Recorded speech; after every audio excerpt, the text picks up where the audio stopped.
Hello friends, എല്ലാവർക്കും good morning. അപ്പോൾ ഇഷ്ടമാത്രത്തിൻ്റെ ഇന്നത്തെ ഒരു സൂപ്പർ ഹിറ്റ് വിശേഷത്തിലേക്ക് എല്ലാവർക്കും സ്വാഗതം. അങ്ങനെ നമ്മുടെ മഹേഷ് വക്കീലിൻ്റെ മുന്നിൽ ഇരിക്കുകയാണ്. അപ്പോൾ വക്കീൽ ചോദിക്കുകയാണ്, മഹേഷ് ആ ഒരു ഡീറ്റെയിൽസൊക്കെ വായിച്ച് നോക്കിയിട്ടാണോ സൈൻ ചെയ്തത് എന്ന് ചോദിച്ചു കഴിഞ്ഞപ്പോഴേക്കും അതേ വക്കീലെ, ഞാനതെല്ലാം വായിച്ച് നോക്കിയിട്ട് തന്നെയാണ് സൈൻ ചെയ്തത്. അതിൽ വേണ്ടാത്ത കാര്യങ്ങളൊന്നും ഇല്ലല്ലോ, എല്ലാം നമുക്ക് ആവശ്യമുള്ള കാര്യങ്ങൾ തന്നെയാണല്ലോ എന്നൊക്കെ ചോദിക്കുകയാണ്.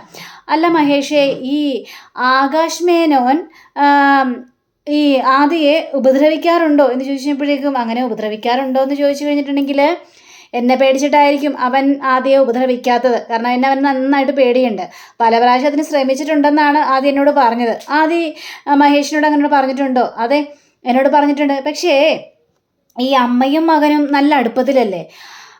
നല്ല അടുപ്പത്തിലാണെന്ന് ചോദിച്ചു കഴിഞ്ഞാൽ നല്ല അടുപ്പത്തിൽ തന്നെയാണ്. പക്ഷേ ഓരോ ദിവസം കഴിയും തോറും രജനിയുടെ സ്വഭാവം മാറിക്കൊണ്ട് വരികയാണെന്നൊക്കെയാണ് പറഞ്ഞു വരുന്നത്. അതായത് ഈ ആദി പറയുന്നത് രചന കേൾക്കുന്നില്ല എന്നും തൻ്റെ കാര്യങ്ങൾ അന്വേഷിക്കുന്നില്ല എന്നൊക്കെ ചെറിയൊരു ന്യൂസിലൂടെ എനിക്കറിയാനായിട്ട് സാധിച്ചു. അതിനെ തുടർന്ന് തന്നെ എനിക്കൊരു ആക്സിഡൻറ്റ് ഉണ്ടായിരുന്നു വക്കീലെന്ന് പറയണം. ആക്സിഡൻറ്റ്? എന്ത് ആക്സിഡൻറ്റ്?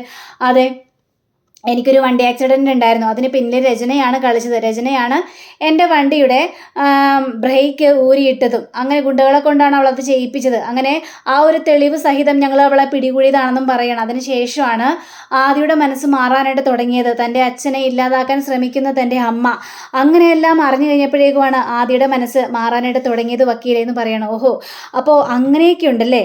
അല്ല, ഞാനൊരു കാര്യം പറയട്ടെ. ഞാനിപ്പോൾ മഹേഷിനെ വിളിച്ച് വരുത്തിയത് ഒരു പ്രധാനപ്പെട്ട കാര്യം പറയാൻ വേണ്ടിയാണ്. എന്താ വക്കീൽ, എന്താ കാര്യം എന്ന് ചോദിച്ചു കഴിഞ്ഞപ്പോഴേക്കും, അത് മറ്റൊന്നുമല്ല, ഈ രചനയുടെ കേസ് ബാധിക്കുന്നത് ആരാണെന്ന് മഹേഷിന് വല്ല ഇതുണ്ടോ? വക്കീൽ ആരാണെന്ന് അറിയാവോ എന്ന് ചോദിച്ചപ്പോഴേക്കും എനിക്കറിയില്ല. ഏത് വക്കീലാണെന്ന് എനിക്കറിയില്ല വക്കീലെ. എന്താ കാര്യം? അത് പിന്നെ ഒരു സൂര്യപ്രഭാകരൻ, ആ വ്യക്തിയാണ് രചനയുടെ കേസ് ബാധിക്കുന്നത്. സൂര്യപ്രഭാകരൻ, അങ്ങനൊരു വക്കീലിനെ കുറിച്ച് ഞാൻ കേട്ടിട്ടില്ല. ഈ സൂര്യപ്രഭാകരനെ നിസാരക്കാരിയല്ല. ഇതിൽ പല എവിഡൻസും അവരുണ്ടാക്കുക തന്നെ ചെയ്യും. പിന്നെ അമ്മയും മകനായിട്ടുള്ളൊരു ബന്ധം അതവർ ഉറപ്പിക്കും. പിന്നെ രചന കല്യാണം കഴിച്ചിട്ടില്ല എന്ന് അവർ വരുത്തി തീർത്തു കഴിഞ്ഞാൽ പിന്നെ രചനയ്ക്കായിരിക്കും കോടതിയിൽ മുൻഗണന ഉണ്ടാകുക.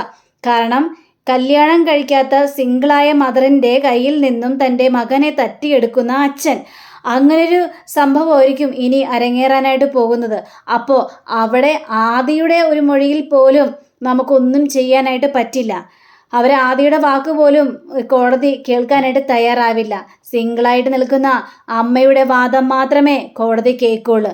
അപ്പോൾ അതിനനുസരിച്ച് വേണം നമ്മൾ മുന്നോട്ട് പോകാനായിട്ട്. ഇതൊക്കെ കേട്ട് കഴിഞ്ഞപ്പോഴേക്കും നമ്മുടെ മഹേഷിന് ചെറിയൊരു ടെൻഷനും പേടിയൊക്കെ വരിക. അങ്ങനെ പിന്നീട് കാണിക്കുന്നത് ആ സൂര്യ പ്രഭാകരൻ എന്ന് പറഞ്ഞ വക്കീലിനെയാണ്, ലേഡി വക്കീലിനെയാണ് കാണിക്കുന്നത്.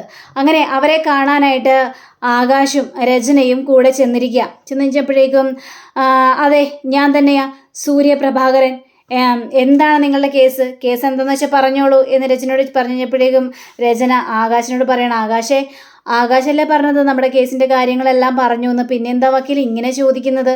അപ്പോൾ ആകാശ് എടുത്ത് വായിക്കും. വക്കീലിനെ ഞാൻ വിളിച്ചായിരുന്നു. ഞാൻ ആകാശ് മേനോൻ ഒരു കുട്ടിയുടെ കേസ് പറയാനായിട്ട്. മനസ്സിലായി.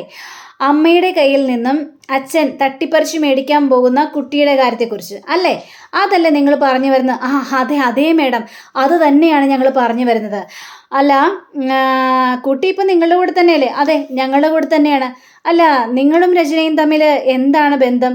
നിങ്ങൾ കല്യാണം കഴിച്ചവരാണോ? നിങ്ങൾ ഭാര്യ ഭർത്താക്കന്മാരാണോ എന്ന് ചോദിച്ചപ്പോഴേക്കും ഇല്ല വക്കീലെ, ഞങ്ങൾ ജസ്റ്റ് ഫ്രണ്ട് മാത്രം. പിന്നെ ഇവർ ഡിവോഴ്സ് ആയതിന് ശേഷം രചനയ്ക്കൊരു ഇത് വേണമല്ലോ. അപ്പോൾ രചനയെ എൻ്റെ വീട്ടിൽ കൊണ്ടെന്നാണ് താമസിപ്പിക്കുന്നത്. അല്ല, അവിടെ നിങ്ങളും താമസിക്കുന്നുണ്ടല്ലോ? അതെ, ഞാനും താമസിക്കുന്നുണ്ട്. പിന്നെ ഞാൻ എവിടെ പോകാനാ? അപ്പോൾ നിങ്ങൾ കല്യാണം കഴിച്ചിട്ടില്ലേ? ഇല്ല, ഞാൻ കല്യാണം കഴിച്ചിട്ടില്ല. എനിക്ക് കല്യാണാലോചനയൊക്കെ ഒരുപാട് വരുന്നുണ്ടേ. അഥവാ എൻ്റെ കല്യാണം കഴിഞ്ഞാൽ രചനയുടെ മോനെയും അവിടെ നിന്ന് മാറ്റി പാർപ്പിക്കേണ്ടി വരും എന്ന് രചനയുടെ മുന്നിൽ തന്നെ പറയുക. ഇത് കേട്ട് കഴിഞ്ഞപ്പോഴേക്ക് രചന ഒന്ന് ഞെട്ടി നിൽക്കുക, ഇതെന്താ ആകാശ് ഇങ്ങനെയൊക്കെ പറയുന്നത് എന്ന് ചിന്തിച്ച. പക്ഷേ അവിടെ നമ്മുടെ വക്കീല് ചിരിക്കുകയാണ്. അപ്പോൾ വക്കീലിൻ്റെ ആ ഒരു ചിരി കണ്ടു കഴിഞ്ഞപ്പോഴേക്കും ആകാശ് ചോദിക്കുകയാണ്, എന്താ വക്കീലെ, ഞാൻ ഇത്രയൊക്കെ പറഞ്ഞിട്ടും വക്കീല് ചിരിക്കുകയാണല്ലോ. എടോ ആകാശേ, താൻ എനിക്കൊരു ലോ പോയിന്റ് ഇട്ട് തന്നതാണ് അല്ലേ? എനിക്കത് മനസ്സിലായി. ഇത് കേട്ട് നമ്മുടെ ആകാശ് രചനയെ നോക്കി ഒന്ന് കണ്ണിറുക്കുക. അപ്പോഴാണ് രചനയ്ക്ക് മനസ്സിലായത്, ആദ്യയെ തിരിച്ചു കിട്ടാൻ വേണ്ടി ആകാശ് അവിടെ ഒരു ലോ പോയിന്റ് ഇറക്കിയതാണെന്ന്. അപ്പോഴാണ് നമ്മുടെ രചനയ്ക്ക് മനസ്സിലായത്. അതേ വക്കീലെ, അതുതന്നെയാണ് ഇവിടെ സംഭവം.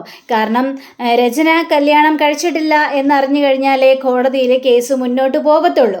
അപ്പോൾ പിന്നെ നമുക്കതല്ലേ ചെയ്യാൻ പറ്റുള്ളൂ. താൻ പറഞ്ഞ സത്യം തന്നെയാണ്. അപ്പോൾ രചന സിംഗിളാണ്. അപ്പോൾ രചനയുടെ കയ്യിൽ നിന്നും തട്ടിയെടുക്കാനാണ് ആകാശ് നോക്കുന്നത് കുഞ്ഞിനെ. അപ്പോൾ ആദ്യയെ ഒരിക്കലും വിട്ടുകൊടുക്കാനായിട്ട് രചന തയ്യാറല്ല. ഇത് കേട്ട രചനയാണെങ്കിൽ, അതേ വക്കീൽ എന്തെങ്കിലും ചെയ്തേ മതിയാവുള്ളൂ, ഈ കേസ് എനിക്ക് ജയിക്കണം. എൻ്റെ മകളെ ആകാശ് ഈ മഹേഷ് തട്ടിയെടുത്തു. കാരണം ഇതേപോലെ ഒരു കേസ് നടന്നതാണ്. ആ സമയത്ത് കോടതി എൻ്റെ മോളെ മഹേഷിന് വിട്ടുകൊടുക്കുകയും മോനെ എനിക്ക് വിട്ടുതരികയാണ് ചെയ്തത്. ഇപ്പോൾ എന്നെ മാനസികമായി തളർത്തിക്കൊണ്ട് തന്നെ എൻ്റെ മോനെതിരെയും പെറ്റീഷൻ കൊടുത്തിരിക്കുകയാണ്. അപ്പോൾ മോനെയും ഇപ്പം തട്ടിയെടുക്കുന്നത് തന്നെയാണ് എൻ്റെ ഒരു തോന്നൽ. അതുകൊണ്ട് വക്കീൽ ഈ കേസ് ജയിപ്പിച്ച് തരണമെന്നും പറയുകയാണ്. എൻ്റെ പരമാവധി ഞാൻ ശ്രമിക്കും. അതേപോലെ തന്നെ നിങ്ങളുടെ ഈ കേസ് ഞാൻ ജയിച്ചിരിക്കും, അത് ഉറപ്പാണ്. അതിനെക്കുറിച്ച് നിങ്ങൾ ടെൻഷൻ അടിക്കണ്ട. നിങ്ങൾക്ക് നിങ്ങളുടെ മകനെ കിട്ടും. ഈ കേസ് 100% ഉറപ്പായിട്ടും ജയിക്കുമെന്നും പറയുകയാണ്. നിങ്ങളേതായാലും ധൈര്യമായിട്ട് പോ എന്നൊക്കെ ഇവരോട് പറഞ്ഞു കഴിഞ്ഞപ്പോഴേക്കും ആകാശ് എന്ത് ചെയ്തു, തൻ്റെ ഫോൺ എടുത്ത് ഈ വക്കീലിൻ്റെ മേശപ്പുറത്ത് ഒരു പേപ്പർ ഇരിക്കുന്നുണ്ടായിരുന്നു. ആ പേപ്പറിൻ്റെ അടിയിലേക്ക് അങ്ങോട്ട് വെക്കുക. അപ്പം ശരി വക്കീലെ, അപ്പം നമ്മൾ കേസ് ജയിക്കുമല്ലോ, തീർച്ചയായിട്ടും നിങ്ങൾ ധൈര്യമായിട്ട് പോ എന്നും പറഞ്ഞുകൊണ്ട് ഇവർ രണ്ടുപേരും പുറത്തേക്ക് ഇറങ്ങി പോവുകയാണ്. പുറത്തേക്ക് ഇറങ്ങി പോയി കഴിഞ്ഞപ്പോഴേക്കും നമ്മുടെ രചന ചോദിക്കുകയാണ്, അതെന്താ ആകാശേ ഈ വക്കീൽ ഇത്രയും ഉറപ്പ് തന്നത്, ഈ കേസ് ഉറപ്പായിട്ട് നമ്മൾ ജയിക്കുമെന്നും പറഞ്ഞുകൊണ്ട്. ഈ സൂര്യപ്രഭാകരൻ ആരാണെന്നാണ് എൻ്റെ വിചാരം? അവരൊരു കേസ് എടുത്തു കഴിഞ്ഞാലേ തോൽക്കുന്ന ചരിത്രമില്ല. അതുകൊണ്ടാണല്ലോ ഞാൻ ഇങ്ങോട്ട് വന്നത്. നമ്മുടെ കേസ് ജയിക്കും രചന, ആദ്യയെ നമുക്ക് തന്നെ കിട്ടും. പിന്നെ മോളുടെ കാര്യം അതും നമുക്ക് തന്നെ കിട്ടുമെന്നാണ് എൻ്റെ ഒരു വിശ്വാസം. ഇതൊക്കെ കേട്ടുകഴിഞ്ഞപ്പോഴേക്കും ആകാശിനെ ഞാൻ ഒരുപാട് തെറ്റിദ്ധരിച്ചു. ഞാൻ ആകാശിനെ മനസ്സിലാക്കിയില്ലല്ലോ. എന്ത് ചെയ്യാനാണ് രചന? ഞാൻ ഇത്രയൊക്കെ ചെയ്തിട്ടും നിനക്കെന്നെ മനസ്സിലാക്കാനായിട്ട് കഴിഞ്ഞില്ലല്ലോ. അത് വല്ലാത്തൊരു ദുഃഖം തന്നെയാണ്. ഏതായാലും ഇനി കേസ് നടക്കട്ടെ അല്ലേ? ഏതായാലും വണ്ടിയിലേക്ക് കയറി നമുക്ക് പോകാം. അങ്ങനെ പറയുമ്പോൾ നമ്മുടെ ആകാശ് പെട്ടെന്ന്, അയ്യോ എന്തു പറ്റി ആകാശ് എന്ന് ചോദിക്കുകയാണ് രചന. അത് പിന്നെ എൻ്റെ ഫോണ് കാണാനില്ല. വക്കീലിനവിടെ വെച്ച് മറന്നുപോയെന്ന് തോന്നുന്നത്. ഞാനിതിൽ ഫോൺ എടുത്തിട്ട് വരട്ടെ. ശരി ആകാശേ, ഫോൺ എടുത്തിട്ട് വാ. അതെ, ഞാൻ കുറച്ച് വൈകാൻ താമസിച്ചിട്ടുണ്ടെങ്കിൽ ചിലപ്പോൾ അവരെന്നെ വല്ല ക്രോസ് വിസ്താരം ചെയ്യണേ ആയിരിക്കും. അങ്ങനെ വിചാരിച്ചാൽ മതി. നീ ഏതായാലും വണ്ടിയിലിരുന്നോ എന്നും പറഞ്ഞുകൊണ്ട് നമ്മുടെ ആകാശ് നേരെ വക്കീലിൻ്റെ അടുത്തേക്ക് കയറി ചെല്ലുക. വക്കീലെ എന്നും പറഞ്ഞുകൊണ്ട് വിളിക്കണം. എന്താ ആകാശ്, എന്താ താനെന്തിനാ ഇങ്ങോട്ട് വന്നത്? അതെ, എനിക്ക് വക്കീലിനോടൊരു പേഴ്സണലായിട്ട് കാര്യങ്ങൾ സംസാരിക്കാനുണ്ട് എന്ന് പറയാം. ശരി, ഇരിക്കൂ. എന്താ പറയാനുള്ളത്? അതെ മാഡം, ഈ കേസ് ഏറ്റെടുത്ത് കഴിഞ്ഞാൽ വിജയിക്കുമെന്ന് എനിക്കറിയാം. പക്ഷേ ഈ കേസ് വിജയിക്കരുത് മാഡം. What you mean? നിങ്ങൾ എന്തൊക്കെയാണ് ഈ പറയുന്നത് എന്ന് ചോദിച്ചപ്പോഴേക്കും, അതേ വക്കീലെ, ഇതെൻ്റെ ആവശ്യമാണ്. കാരണം ഈ കേസ് വക്കീൽ ജയിക്കരുത്. ആദ്യയെ മഹേഷ് തന്നെ കൊണ്ടുപോകണം. അതാണ് എൻ്റെ ആഗ്രഹം. അപ്പം താൻ കുറച്ചു മുമ്പ് പറഞ്ഞു ഇങ്ങനെയല്ലല്ലോ. തന്നെ കണ്ടപ്പോഴേ എനിക്ക് തോന്നി താനിക്ക് ഒരു കുറുക്കൻ്റെ ബുദ്ധിയാണെന്ന്. എന്താ തൻ്റെ മനസ്സിൽ ഉദ്ദേശം? എനിക്ക് മനസ്സിലാവുന്നില്ലല്ലോ എന്നൊക്കെ ചോദിച്ചപ്പോഴേക്കും, അതെ, ആ ചെറുക്കൻ എൻ്റെ അടുത്തുനിന്ന് പോകണം. ആ ചെറുക്കനെ മഹേഷ് സ്വന്തമാക്കണം. അതാണ് ആ ചെറുക്കന് നല്ലത്. കാരണം ആ ചെറുക്കൻ്റെ ഭാവിയെക്കുറിച്ച് ഓർത്തിട്ട് തന്നെയാണ് ഞാൻ ഈ കാര്യങ്ങളെല്ലാം സംസാരിക്കുന്നത്. രചനയോടൊപ്പം പോയി കഴിഞ്ഞാൽ അവൻ എങ്ങും എത്തിപ്പെടാനായിട്ട് പറ്റില്ല. പക്ഷെ അവൻ്റെ ഡാഡിയുടെ കൂടെ പോയി കഴിഞ്ഞാൽ അവൻ ഉയരങ്ങളിലേക്ക് എത്തുകയും ചെയ്യും.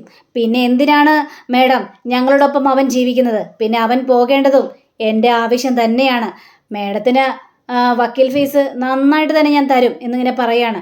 എടോ, പക്ഷേ അങ്ങനെയല്ലല്ലോ കാര്യങ്ങളെല്ലാം. മാഡം, ഇതെൻ്റെ ആവശ്യമാണ് മാഡം. അവൻ ഒഴിവായാൽ മാത്രമേ എനിക്ക് രചനയെ വിവാഹം കഴിക്കാനായിട്ട് പറ്റുള്ളൂ. അത് ശരി. അപ്പം തൻ്റെ മനസ്സിലിരിപ്പ് പുറത്തു വന്നല്ലേ? അപ്പം ഈ മകന് എന്ന് പറയുന്നത് തനിക്കൊരു ശല്യമായി തീർന്നിരിക്കുകയാണ്. അതേ മേഡം, അവൻ എനിക്കൊരു ശല്യം തന്നെയാണ്. എൻ്റെ ലക്ഷ്യങ്ങളിലേക്ക് എത്താൻ വേണ്ടി എനിക്ക് അവനെ ഒഴിവാക്കിയാൽ മതിയാവുള്ളൂ. എടോ, ഇത് എത്തിക്സിന് ഇരക്കാത്തൊരു കാര്യമാണ്. ഈ സംഭവം പറഞ്ഞേ പിന്നെ നമ്മുടെ ഈ ആകാശ് കുറച്ച് പൈസ എടുത്ത് അക്കൗണ്ടിലേക്ക് ഇട്ട് കൊടുക്കുകയാണ്. മേഡം ഫോണൊന്ന് നോക്കിയേ. നോക്കൂ മേഡം. അങ്ങനെ ഫോൺ നോക്കി കഴിഞ്ഞപ്പോഴേക്കും ഒരു 50,000 രൂപ അതിലോട്ട് ക്രെഡിറ്റ് ആയി കഴിഞ്ഞിരിക്കുക. അപ്പോൾ ഇത് കഴിഞ്ഞപ്പോഴേക്കും 50,000 ഉണ്ട്. ഇത് നിസ്സാര ഒരു തുകയാണ്. പക്ഷേ ഈ കേസ് തോൽക്കണം മേഡം. അതിനുശേഷം മേഡത്തിന് ആവശ്യമുള്ള പണം ഞാൻ തരും മേഡം. ഇത് എൻ്റെ വാക്കാണ്. അപ്പം മേഡത്തിന് കാര്യങ്ങളെല്ലാം പറഞ്ഞാൽ മനസ്സിലാവല്ലോ. ആ എത്തിക്സൊക്കെ ഒന്ന് മാറ്റി വെച്ചിട്ട് ഞാൻ പറഞ്ഞ കാര്യങ്ങളെക്കുറിച്ചൊന്നും മേഡം ഒന്ന് ആലോചിക്കുക. ഈ ആദിന്ന് പറഞ്ഞ ആ ചെറുക്കൻ്റെ ഭാവി എൻ്റെ കയ്യിലായിരിക്കോ സുരക്ഷിതം, അല്ലെങ്കിൽ അവളുടെ ഡാഡിയുടെ കയ്യിലായിരിക്കോ സുരക്ഷിതം എന്നൊന്ന് ആലോചിച്ചാൽ മാത്രം മതി എന്ന് പറഞ്ഞുകൊണ്ട് നമ്മുടെ ആകാശ് അവിടെ നിന്ന് ഫോൺ എടുത്തിട്ട് ഒറ്റ പോക്കണപ്പോൾ വക്കീലിൻ്റെ കാര്യങ്ങളെല്ലാം മനസ്സിലായി. ഈ കേസ് തോറ്റു കൊടുക്കണം എന്നാലേ താൻ വിചാരിച്ചതുപോലെ കാര്യങ്ങൾ നടക്കുകയുള്ളെന്നും ഈ വക്കീൽ മനസ്സിലാക്കുകയാണ്. അങ്ങനെ പിന്നീട് കാണിക്കുന്നത് ഇഷിതയും മഹേഷും സ്വപ്നവല്ലിയും രാമനും കൂടെയൊക്കെ ഇരുന്ന് സംസാരിക്കുകയാണ്. മോനെ നാളെ കേസിൻ്റെ ഇത് വരികയാണ്. ഇനിയിപ്പോൾ അവൻ്റെ മനസ്സ് മാറുമോ ഇല്ലയോ എന്നും നമുക്ക് പറയാനായിട്ട് പറ്റില്ല. പക്ഷേ ഇത് വലിയൊരു കേസായിട്ട് തന്നെയാണ് പോയിക്കൊണ്ടിരിക്കുന്നത്. അതെ, രചനയും ഇതിൽ വലിയൊരു കളി തന്നെ കളിക്കും. കാരണം ഈ ആദിയെ തിരിച്ചു കിട്ടാൻ വേണ്ടി അവർ ഏത് അടവും പ്രയോഗിക്കും. അതെന്ന് പറഞ്ഞിട്ടുണ്ടെങ്കിൽ നടപ്പുള്ള കാര്യം തന്നെയാണെന്നൊക്കെ ഇവരിങ്ങനെ സംസാരിക്കുക. അപ്പോൾ ഇവിടെ മഹേഷ് കാര്യമായിട്ട് സംസാരിച്ചുകൊണ്ടിരിക്കുമ്പോൾ പെട്ടെന്ന് നമ്മുടെ ഐശ്വര്യയ്ക്ക് പെട്ടെന്നൊരു വയറിൽ വേദന വരിക. അങ്ങനെ വേദന സഹിക്കാൻ പറ്റുന്ന അവസ്ഥയിൽ മഹേഷേ എന്ന് പറഞ്ഞിട്ട് ഒറ്റ ഒരു കരച്ചിൽ. ഇവരെല്ലാവരും പേടിച്ചു പോയി. അയ്യോ രചന എന്ത് പറ്റി ഇഷിത എന്ന് പറഞ്ഞ് ചോദിച്ചുകൊണ്ടിങ്ങനെ നിൽക്കുക. നോക്കിയപ്പോൾ എനിക്ക് ഭയങ്കര വേദന എടുക്കുന്നു. അപ്പോൾ നമുക്ക് പെട്ടെന്ന് ഹോസ്പിറ്റലിലേക്ക് കൊണ്ടുപോകാമെന്ന് പറയാം. വേണ്ട എനിക്കിപ്പോൾ ഹോസ്പിറ്റലിലേക്ക് പോകണ്ട. ഇതെന്താ ഇഷിത ഇങ്ങനെ കൊച്ചു പിള്ളേരെ പോലെ കാണിക്കല്ലേ, നമുക്ക് ഹോസ്പിറ്റലിലേക്ക് പോകാം എന്ന് പറയാം. അപ്പോഴേക്കും മഞ്ജിമ വരികയാണ്. അപ്പോൾ മഞ്ജിമ വന്നു കഴിഞ്ഞപ്പോഴേക്കും എന്താ ഇവിടെ കാര്യം? അത് പിന്നെ കണ്ടില്ലേ, അവൾക്ക് ഭയങ്കര വയറുവേദനയെങ്കിൽ ഹോസ്പിറ്റലിലേക്ക് കൊണ്ടുവന്നേ. പിന്നെ എന്താ മോളെ ഹോസ്പിറ്റലിലേക്ക് പോകുക എന്ന് പറഞ്ഞപ്പോഴേക്കും ഇല്ലമ്മേ, ഇത് ഫോഴ്സിൻ്റെ ആയിരിക്കും, അതുകൊണ്ടായിരിക്കും എനിക്ക് വയറുവേദന, കുറച്ച് കഴിയുമ്പോൾ കുറയോ നോക്കാം. അങ്ങനെ ഡോക്ടറെ വിളിക്കട്ടെ എന്ന് വെച്ചപ്പോൾ വേണ്ട, ഡോക്ടറെ വിളിക്കണ്ട.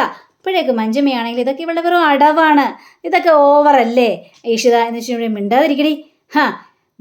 രചന ഇഷിത ചെയ്തത് മുഴുവൻ ഓവറായിട്ടാണോ നിനക്ക് തോന്നുന്നത് എന്നൊക്കെ മഹേഷ് ചോദിക്കണം. അല്ല പിന്നെ ഇങ്ങനെയൊക്കെ കോപ്രായങ്ങളെല്ലാം കാണിക്കുമ്പോൾ ഇഷിത ഒരു ഡോക്ടറല്ലേ, ഏതാണ് സംഭവിക്കാൻ പോകുന്നതെന്നൊക്കെ ഇഷിതയ്ക്ക് അറിയാലോ, പിന്നെന്തിനാ ഇങ്ങനെ കിടന്ന് കാണിക്കുന്നത് എന്ന് ചോദിക്കുകയാണ്.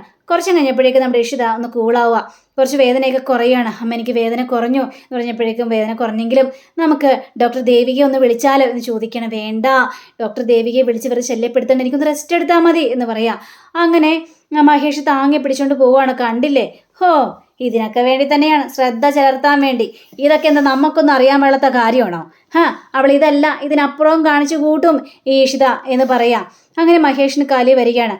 അപ്പോൾ മഞ്ജിമ അവിടെ ബാക്കിയുള്ളവരോട് സംസാരിക്കണം. ഇതൊക്കെ ഓവറല്ലേ അമ്മേ? നിനക്കത് ഓവറായിട്ടൊക്കെ തോന്നും, നീ കൂടുതൽ സംസാരിക്കാൻ നിൽക്കരുത്. അപ്പോൾ മഹേഷ് വന്നിട്ട് ഈ മഞ്ജിമയോട് ദേഷ്യപ്പെടുത്ത് സംസാരിക്കാം. നീ എന്താ സംസാരിച്ചത്, ഏത് സംസാരിച്ചെന്നൊക്കെ ഞാൻ കേട്ടു. ഇനി ഇഷിതയ്ക്ക് നേരെ വല്ല നീ കൈ ഉയർത്തി കൊണ്ട് പോയിട്ടുണ്ടെങ്കിൽ പിന്നെ നീ ഇവിടെ നിന്ന് പടിക്ക് പുറത്തായിരിക്കും.